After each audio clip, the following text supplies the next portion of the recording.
அடுத்து ஹுண்டா இயான்.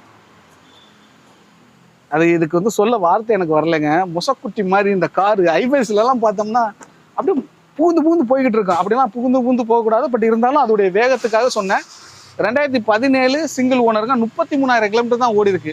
இந்த வண்டிக்கு 3 லட்ச ரூபா கேட்குறாங்க. இதில் வந்து எனக்கு ஃபர்ஸ்ட் லுக் பார்க்க இன்டீரியர் எக்ஸ்டீரியர் எல்லாம் கொஞ்சம் ஓகே, பரவாயில்ல, நல்லா இருக்கு. இந்த பசங்க ஏதாவது சாவி வச்சு கோடு போட்டிருக்காங்க.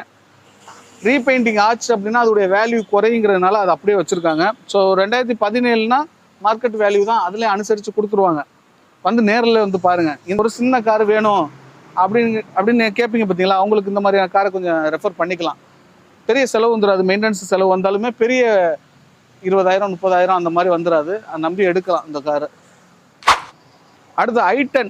எந்த ஊருக்கு போனாலும் 10 i10 நின்றோம். i10 வந்து நிறைய கார் சேல்ஸ் ஆச்சுங்க. அவர் வந்து ஷாருக் கான் தான் இதோடைய பிராண்ட் அம்பாசிடராக இருந்தார் ஹுண்டாய்க்கு. உண்மைக்குமே நானே ஷாருக் கானுக்காண்டி i20 i10 வந்து விளம்பரமே கிட்டத்தட்ட திரும்பலாம் பார்ப்பேன். இது பார்த்தீங்கன்னா 2014 சிங்கிள் ஓனர், 1,02,000 கிலோமீட்டர் ஓடி இருக்குங்க. 3,50,000 ரூபா, 3,50,000 ரூபா கோட் பண்ணுறாங்க. இன்சூரன்ஸ் லைவ்ல தான் இருக்குது, எப்சி கரண்ட்ல தான் இருக்குது. 2014 3,50,000. இந்த காரும் ட்ரை பண்ணி பாருங்க.